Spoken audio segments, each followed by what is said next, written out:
Hey, what's up, everyone? Welcome to the podcast. We got Stephon Diggs as a Texan. NBA playoff race is heating up just a couple weeks away, but I still got to talk about a few topics that are fresh on my mind and going on in the world right now. I'm going to get into LeBron James. He's leaving LA. The We Done with the 90s crowds. I got 1 and 2 here for you. But I want to start with, this is the last time I'm going to talk March Madness NCAA tournament. I know I've been talking it a lot, but I hit my culmination, my high point. Now I'm going to go ahead and call it because I don't know what to tell you for people that are still excited about what else is going on. South Carolina is going to win. UConn is going to win, and they're going to win outright. Short of a miracle. I mean, it's on the women's side, I don't know what to tell you. South Carolina, just so you know, other than the one time Caitlin upset them, that took a Herculean effort that I don't even think she can repeat twice. Just FYI, they've won the other 73 games. They were undefeated last year going into that game. They're undefeated this year if they get past NC State going into that game. UConn has beaten everybody by 20 points in the tournament. They look like the outright winners. I don't see Purdue pulling it off on the other side. So there's nothing left in the tournament going forward. But I have to take a step backward for a second because I was hoping it would happen. Last podcast, I was like, please God, we're 2 games away. Don't screw it up. I think this will be the biggest thing in the world. And sure enough, it absolutely was. All eyes on C. All eyes on Caitlin. Let's go ahead and put that first one up here, Corey, that first picture. The entire world, I was hoping it would happen, the rematch, and in Iowa's 94-87 get-back of LSU and Angel Reese in the Elite Eight, their rematch, the television ratings are out now. We're at 12.3 million viewers. As an optimist, looking at last year, looking at Elite Eight, looking at what's happened before, I was like, God, I hope they get up to 8. I hope they get up to 9. I don't think they'll be able to beat last year's because it was the championship game, not the Elite Eight. With so much still to go, the rematch is going to get eyeballs. I mean, there's too much of a good story here for it not to be there. But in the end, it's not going to be able to get the all-time record. I was wrong. They got the all-time record, 12.3 million viewers. That is the largest ever TV audience in women's games basketball United States history. That now officially defeats the 1983 USC game with Cheryl Miller as the most watched women's basketball game in the United States of all time. Just to give you an idea, that beat the previous record of the championship game, averaged 9.9 million viewers. This one averaged 12.3 in the Elite Eight. It doubled the other Elite Eight game, which had a good story. We had Juju Watkins, we had Paige Beckers, UConn, USC. That only got half of what Iowa LSU got. It was the second most watched game in the entire NCAA tournament, period. And that was the part I was hoping for. I was hoping, and I'm not even a woke person, I was like, I want the ladies to make their statement. I want the ladies to be able to say, if we have the talent, we have the story, we can prove a point, and we can beat the men. They beat every single men's NCAA tournament game this year in television ratings. The only one that they lost to, and barely, was NC State Duke, and that had the big fat guy DJ Burns from NC State and their upset Cinderella and a ACC rivalry going back 40, 50 years. It took a lot and a record on their side to be the only men's game. Every other men's game, which has never happened before, was defeated by an Elite Eight game this year. They were up 103% from last year. They were the most viewed college event ever on ESPN+. They, as far as outside of just collegiate basketball, to give you an idea what 12.3 and how much that actually is, that outdrew 4 of the 5 NBA Finals games last year. That had more eyeballs on it than the World Series clinching game last year. It is the most watched ESPN basketball game in the last 5 years, going all the way back to the Cavs Celtics in 2018, and it beat all but 5 men's NCAA football games. The girls' Elite Eight women's basketball got a better television rating than all but 5 of NCAA football games in the United States. It actually even beat the Orange Bowl. It beat one of the major bowl games and eyeballs and attendance in an Elite Eight game with still plenty to go, with only 1 day to build it up, and that was over Easter weekend when a lot of people weren't paying attention because the story was there and the story was beautiful. And Caitlin got her get back. Now it's 1-1. They both get to go on to the WNBA. But I mean, it was just, you were hoping, if you were a fan like me, anticipating that this might happen. And again, I was really, if you go back to my old podcast, I was optimistic. I was like, I think they can get to 9. I think they can get to 9. I think they can get close to what they got in the championship game. They didn't just get it. They decimated it.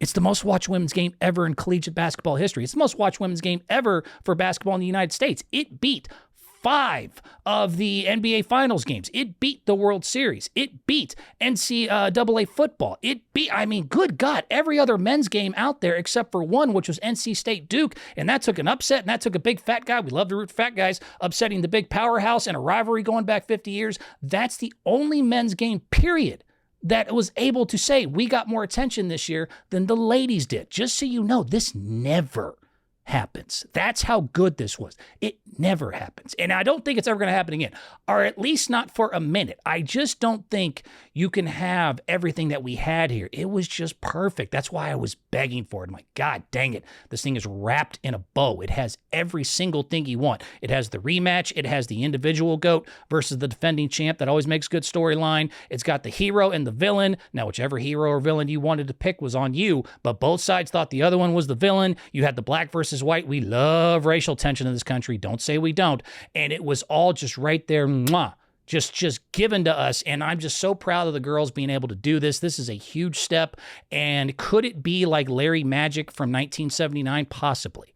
And I'll just re-encapsulate one more time. 1979, the NBA basketball finals were on tape delay because no one gave a shit anymore. People were tired of the NBA in the late 70s. There was a lot of, not so nice reasons for it, but basically nobody was watching NBA basketball anymore. 1979, Larry and Magic went and played each other in the NCAA finals. That's still the most watched finals game in NCAA history of all time because, again, just like Caitlin and Angel, it had every single thing you wanted, everything split right down the line, and just, mirrored each other. And then it went on to save the NBA. People that watch the NBA now, just so you know, go back and look up your history. It saved basketball. People credit that rivalry and them going on to Lakers and Celtics and continuing to be able to do what they did in order to put NBA back on the map. Then Michael came, then LeBron came, and the whole world caught fire. But, could this do that for the WNBA? I don't know.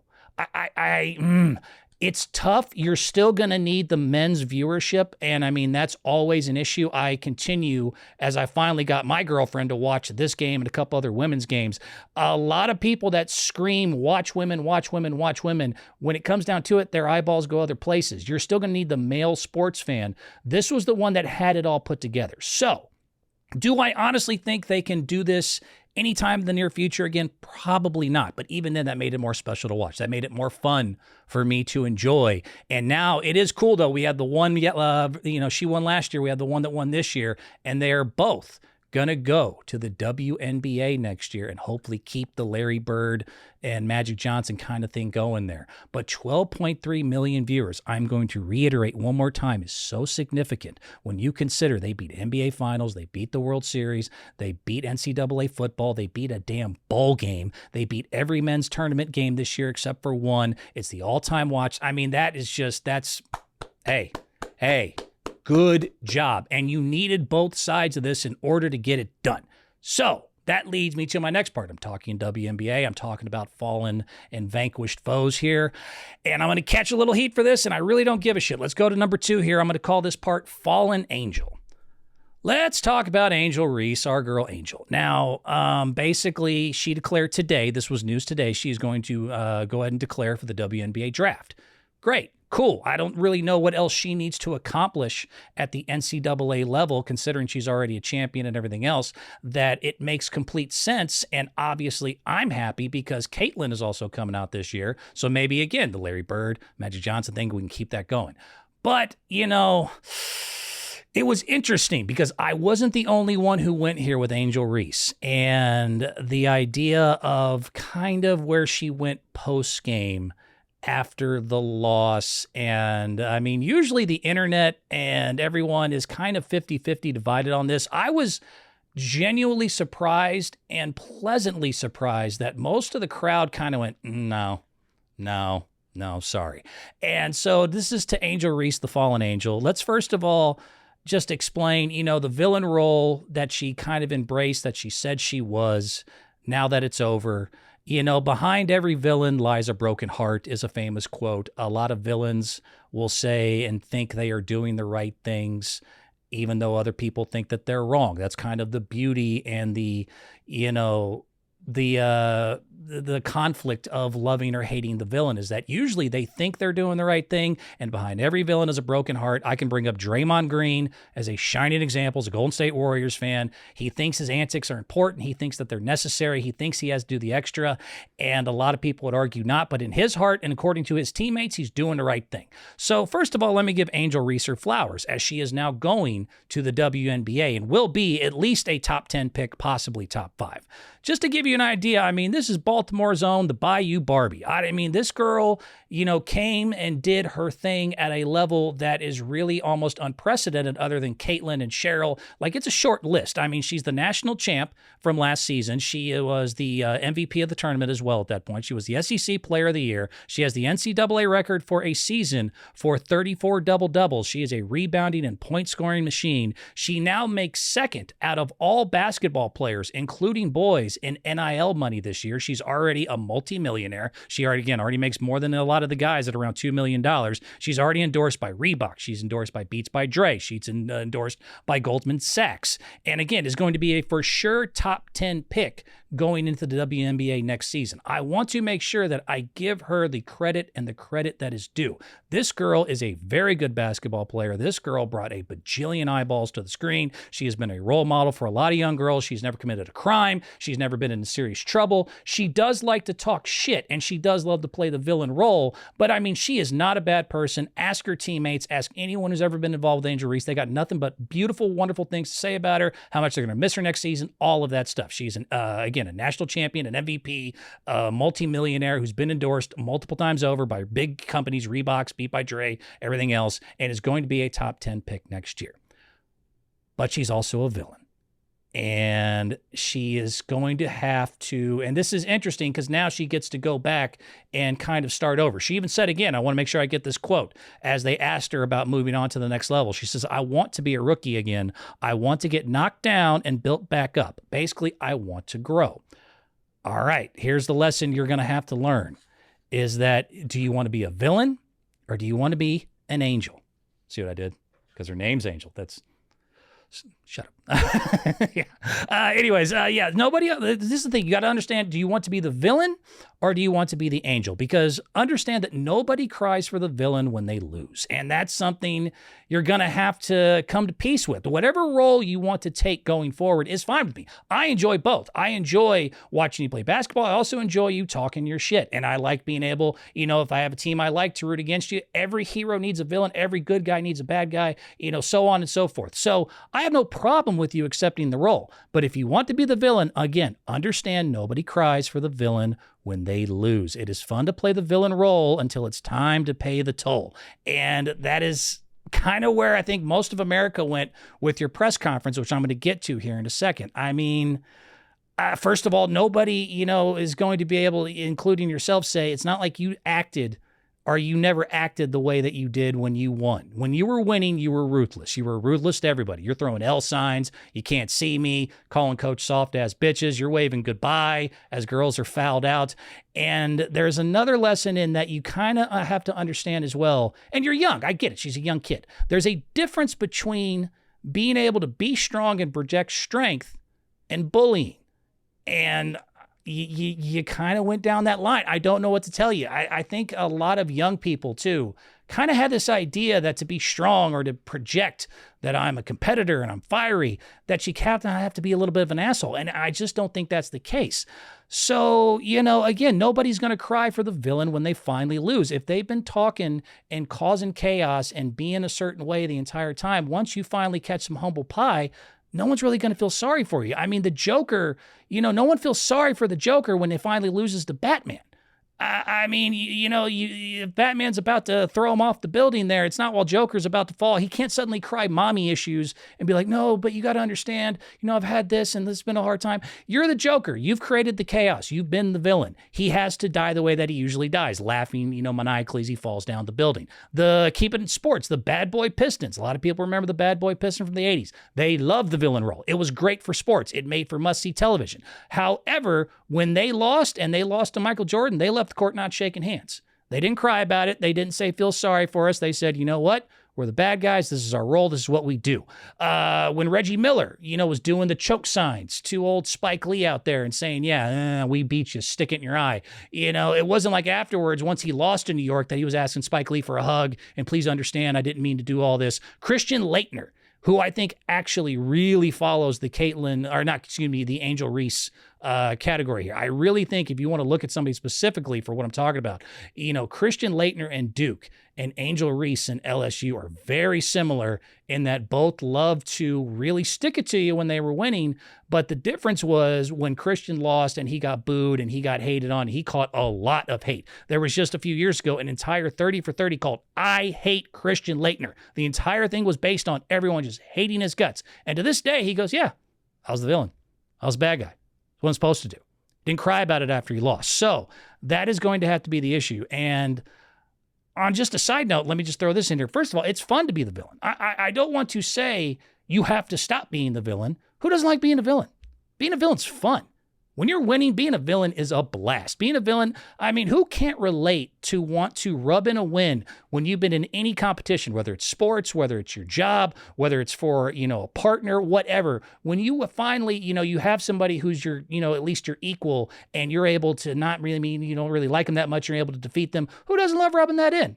Who doesn't love after a victory? I think this is relatable to every human being on the planet who's had to learn sportsmanship and to win, in certain ways. But who originally as a child, and usually, your first big victory, who doesn't want to go, man, stick it in your ear and take that, I beat you, ha, ha, ha. It is fun to be the villain. I am not mad at you for it. And matter of fact, you loved it. And that's kind of where the issue lies. So if we can put up the video next year, Corey, I want to show what Angel, this is just...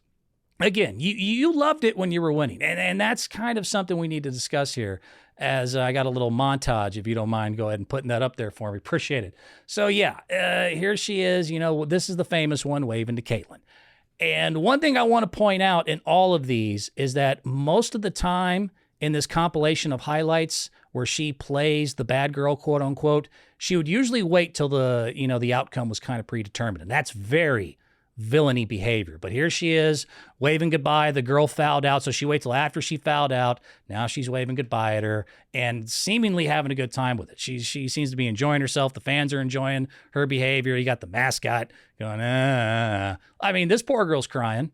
I don't see any sympathy from Angel on this. I don't see anything other than she's like, you got to go. This was at the UCLA game after, again, 30 seconds left. They're up 6. She calls the assistant coach soft-ass bitch, the assistant coach of the other team, as she happily runs back to the bench because she fouled out. But she's up 6 with 30 seconds left. She knows they're about to win, and she continues to talk her shit. This is, again, the famous one with Caitlin. Again, waited till the game was over multiple times. You can't see me.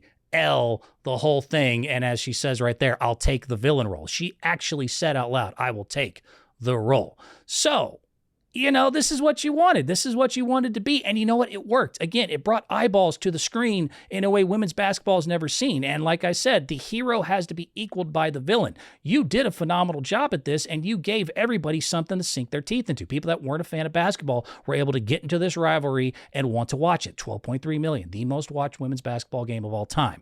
What we had a problem with, and I think I wasn't the only one, and I was shocked at how many people kind of joined my side, was that if you do all what you just did, though, you don't get to play the victim card in the loss. You don't get to sit there and ask suddenly for the negative energy to go away, or that if people want their get back on you after you've done all that, that you have the right to you have the right to do it, but then people have a right, and most people did, to roll their eyes.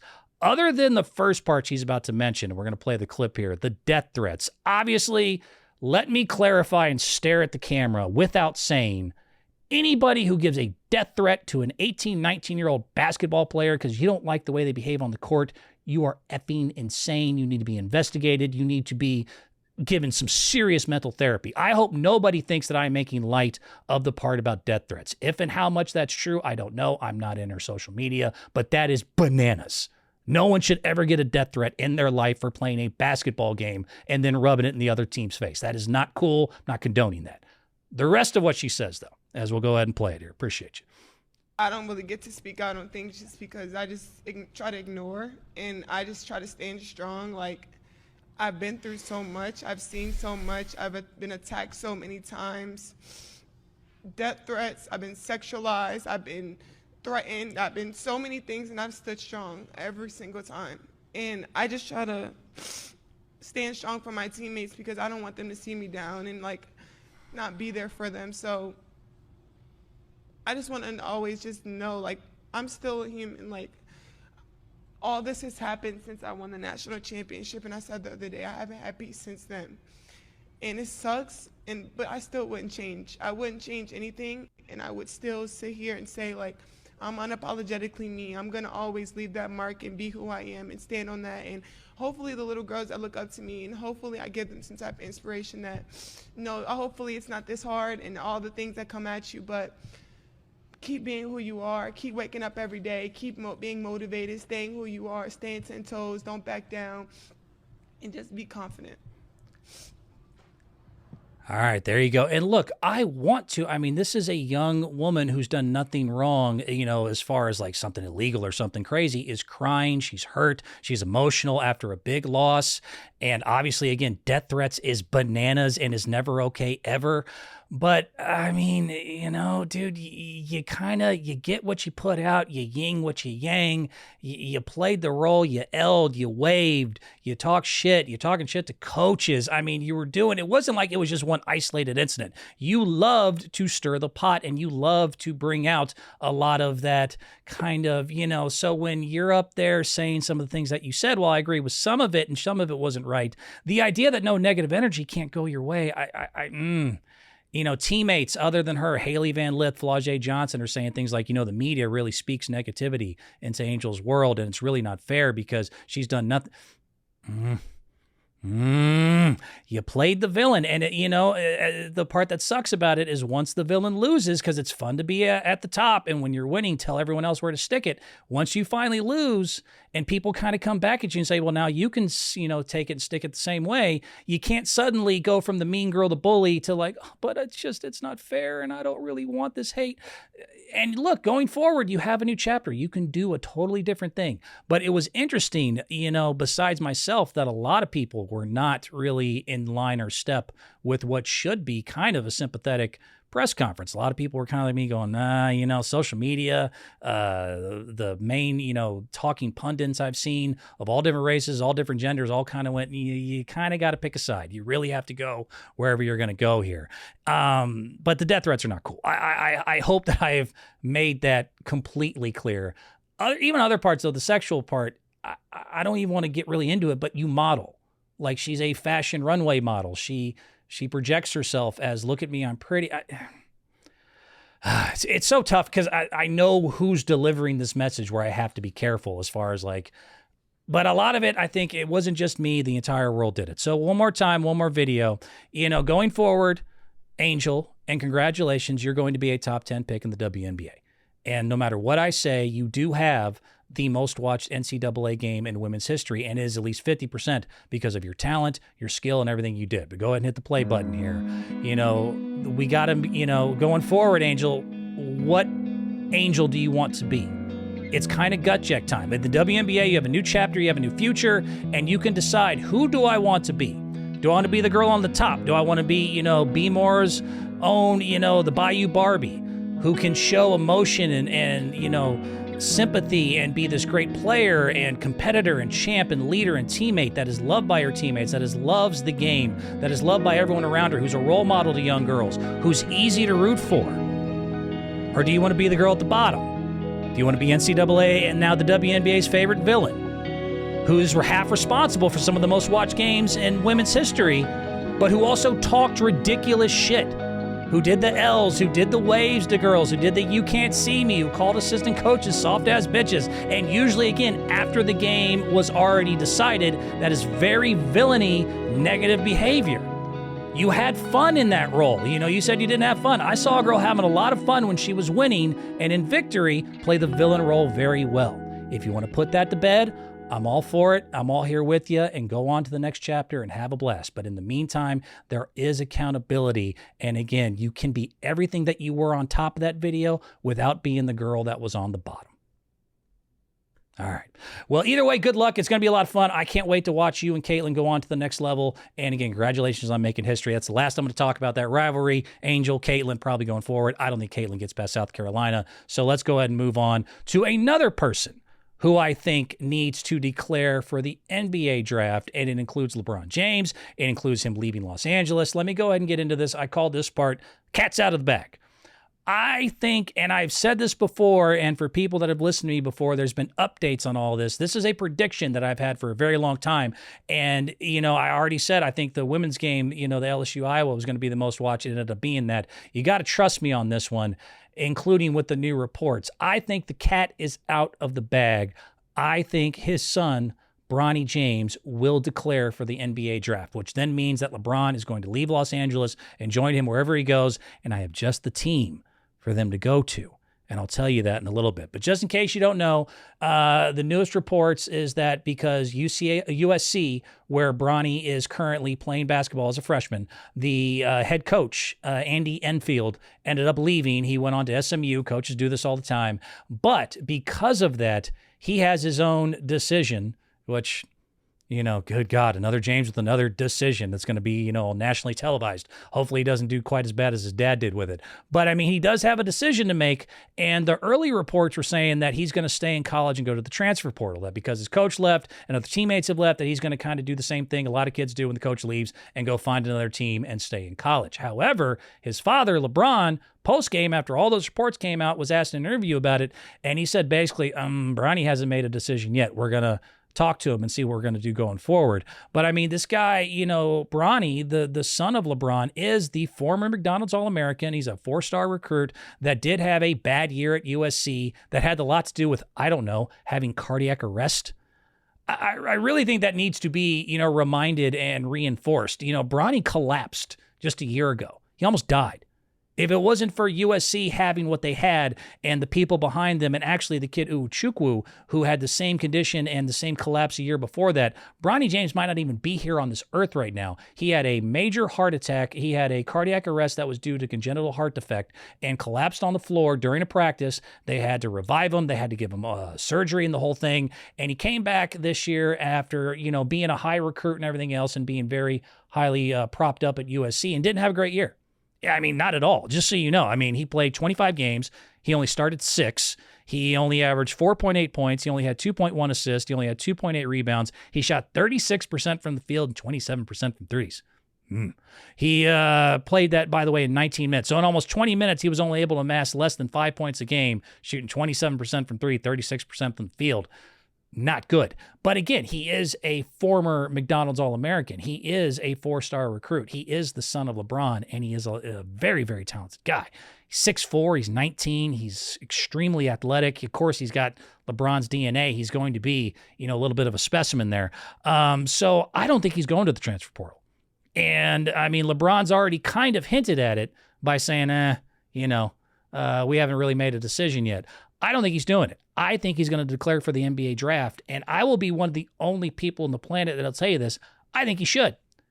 After a shitty season, after a cardiac arrest, after everything that happens, I don't think he should stay in college. I think he should follow his dad, and I think he needs to go to a certain NBA team with his dad, and I'll tell you which one it is here in just 1 second. But first of all, why?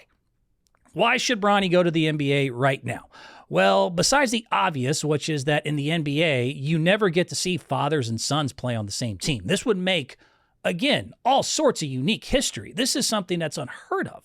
Most people don't. LeBron's legacy will always be his longevity. LeBron James being able to play post-20 seasons and still be as effective as he is at his, end of the spectrum here. Hell, he's only a few years younger than me. Being able to still be dominant and still be a great player in this league 20-something seasons into his career is absolutely phenomenal. And you usually don't have anyone even get close to this level of longevity. So, it's happened in baseball. It's happened in, I think, maybe hockey, some other sports. It has never happened in professional basketball. And I know at the NBA level where the father and son have a chance to play on the same team. So let's just throw out the obvious of why I think he should go ahead and move up next year now that he spent his 1 year of eligibility in college and make himself declared for the NBA draft. Because how cool would it be to not just have a father and son play, and not just any father and son, LeBron frickin' James and his kid? Who doesn't want to see that? Who wouldn't tune in to see that. Not to mention, as I've mentioned in previous podcasts, he is the son of LeBron James. He is the son of a pro. And I will lecture this till the day I die, and I'll repeat it one more time. If I'm an NBA general manager, if I'm an NFL general manager, whoever, I will always favor the son or daughter of a pro athlete long before anybody else, because sons of pros, just for whatever reason, get it, and there's a long track record that explains this as well. There's a lot of examples, but I mean, it makes sense too. They get the best training, they get the best access, they are used to the spotlight. There's a lot of reasons for it, but sons of pros do well in almost every sport and every category. You have Shedeur Sanders right now over there in Colorado. You have Steph Curry, Klay Thompson, the Mannings, the Griffeys, McCaffrey, all sons of pros. I can go on and on that list. So besides the fact that it'd be cool to see him and his dad play, besides the fact that a lot of times the sons of pro athletes do extremely well, are just the throwaway reasons. Why do I think, even though he had a bad year, Bronny should already declare for the NBA draft? First of all, I'm going to go mystery over proof. The last thing you want to do, as I've done this 1,000 times in my life, there's an old quote, better to be thought a fool and stay silent than speak and confirm it. Kind of in the same category, better to be thought of as the McDonald's All-American prospect, son of LeBron James, than stay too long in college and prove that maybe you're not that good. Right now, because of his medical history, because of everything that happened, and we still don't really know a lot about him, only played 25 games, there's just as much as there's negative, there's positive and hope of like, he could be. We haven't really had a chance to see it play out. He could be. Maybe not as good as his dad, but still a very good prospect. He was a great player out of high school. He did have a major medical thing happen. He did have cardiac arrest, and maybe this season we can throw it away into like, maybe it was just all that put together. If he goes back next year and continues to average 5 points a game, shoot 27% from the field, it's going to be a lot harder for this whole dream of LeBron and his son to happen. The other reason I think that he should go ahead and already declare the NBA, and I have a video for this, Bronny's game is actually more suited for the NBA, which is kind of crazy to say. He sucks in college. I think he'll actually fit in and do better as a pro. You can tell his professional training, and looking at highlights from USC here. Thank you, Corey. He's got a great jump shot, first of all. He's got a better shot than his father. I don't think a lot of people realize that. Bronny actually shoots the three ball better than his dad. But he's also very skilled and very unselfish. He doesn't like to be the star. He does follow his dad in that respect a little bit, of that he really doesn't like to kind of be the number one scorer or the man. But if you put him around other good players, he fits in very well because he's always willing to make the extra pass. He's very unselfish. He's a great shooter. He's very fundamentally sound. He understands the game. He has a very high IQ, just like his dad.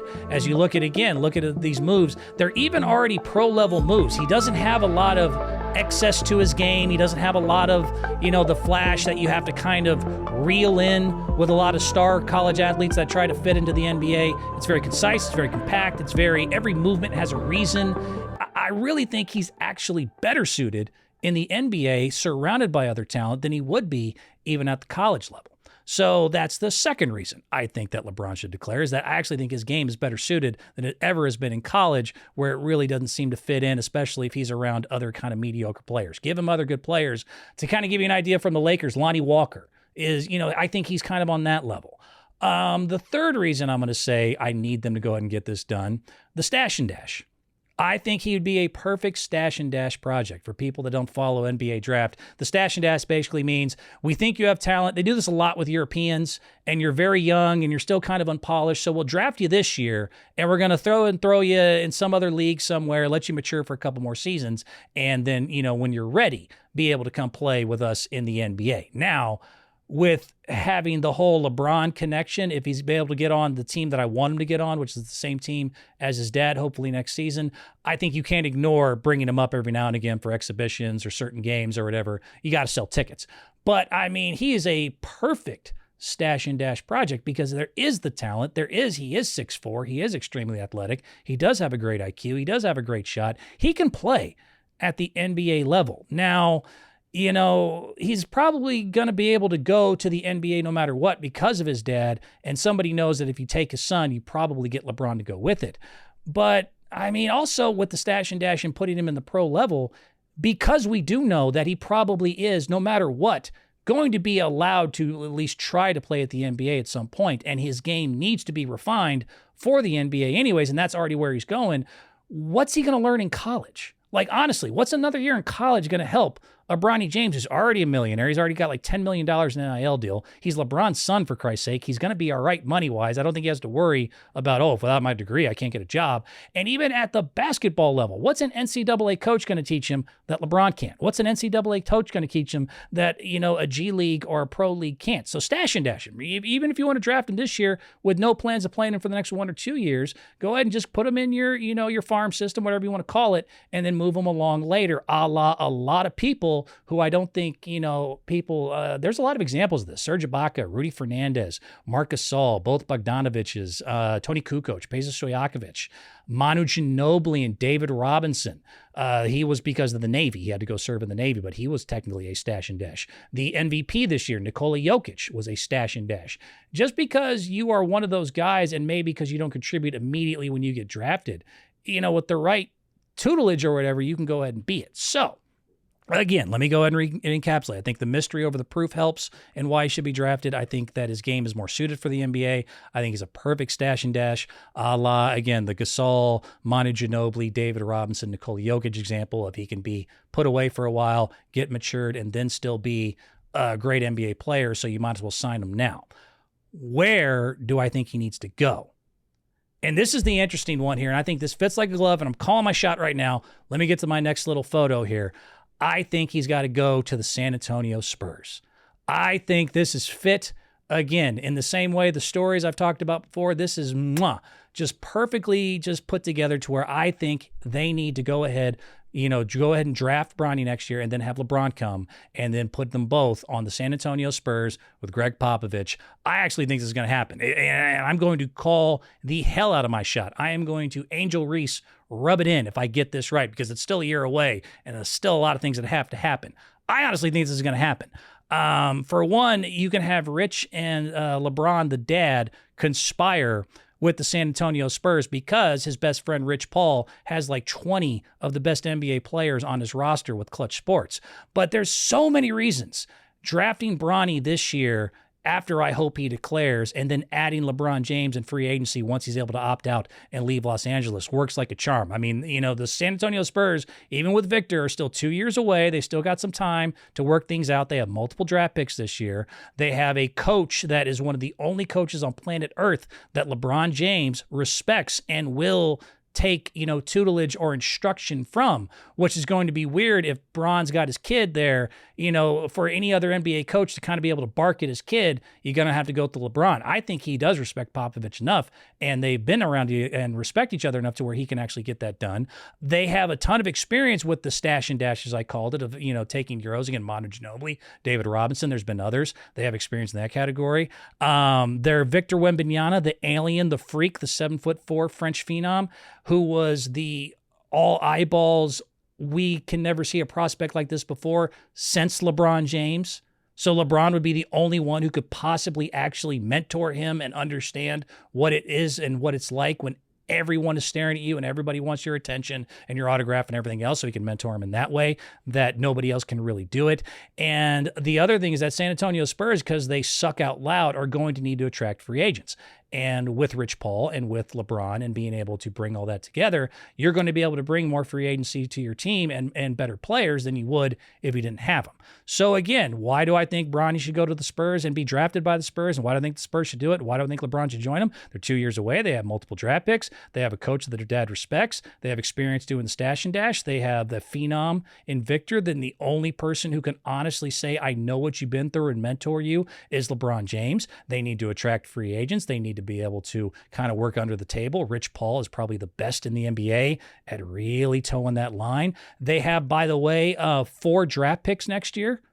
So that's also very key in everything I'm talking about. They have not just 2 in the first round, they have 2 in the second round. They have 4 total because of a lot of weird stuff that happened from years before to where it's all added up. So they can, quote unquote, waste a pick. They have $79 million in cap space the next 2 seasons to where they'll have extra money, again, if and when they're able to put all this together to where Rich Paul and Popovich can kind of work under the table. And, Popovich, and I got him as Gandalf the Grey here, this crystal ball. I need this, I need that. Rich is the best in maybe all of sports at getting players to where they want to go. this fits like a glove. This fits like a damn charm. I don't know exactly what I'm missing other than it hasn't happened yet. There's still a lot of dominoes that have to fall. But, Gandalf here and staring into his crystal ball, I think he sees it as much as I do. I really think that in a year when everyone else acts surprised, remember who told you first, I think Bronny declares. I think he ends up being drafted by the San Antonio Spurs, who got enough picks to go ahead and try to throw away one. I think then Dad has to join him. And they all put it together. And next thing you know, maybe LeBron can still get that 5th or 6th ring that he needs in order to, kind of get to Kobe or Jordan or some of the other guys. But then also, if nothing else, he gets to have fun with his kid and gets to be a mentor to Victor. So there's too many things. It's too perfect. It might not happen. I think it's going to happen. I think cat's out of the bag. I'm calling my shot now. All right. Moving on. Last one. I am done with people who say we done with the 90s. This has been a trending thing on TikTok. People that are done with the 90s, I'm done with you. Go ahead and go to that next photo here. Stop it. You guys are so funny and cute in your ignorance that it's almost, it's almost endearing. I'll give you that. It's almost a little entertaining for me. But for people that don't know what I'm talking about, there's been this new trend on TikTok and social media, and they're all saying with basketball, we done with the 90s. Basically, it's a new catchphrase for the young, dumb, and uninformed who want to say that 90s players, guys especially like Michael Jordan, Magic Johnson, Larry Bird, they lack the skills. They lack the athleticism. Today's game is too complex, and it's too fast, and it's too much, and they wouldn't be able to handle what the new age guys are bringing. These old age guys, these 90s guys, that whole 30 years ago, the whole world is completely different than what it was back then. We're done with the 90s. We can't do anything with them. They suck. They would never be able to compete in today's world. Every new generation thinks they reinvented the wheel. And I've learned this because I've finally gotten old enough to talk to 20-year-olds. And God, God bless you. Your sweet ignorance. You think you reinvent the wheel every generation. Every generation thinks no one's done it the way we've done it. No one's changed and done the things that we do. No one's able, everything is all because we're the best ever. And again, you're not the first ones. You're not the last. History has a thing of repeating itself here. But to give you my point, so why am I ranting on about this whole, besides I'm old and it annoys me, why am I saying I am done with people who say they're done with the 90s? Because again, their argument is that there is too much skill and there's too much athleticism nowadays for the 90s guys to handle. They wouldn't be able to handle the speed and strength and size, that the 90s competition wasn't able to keep up. So let me put this picture up. This is currently the top 4 players in both collegiate and NBA basketball, the most talked about and some of the most dominant. Go ahead and put this next one up here.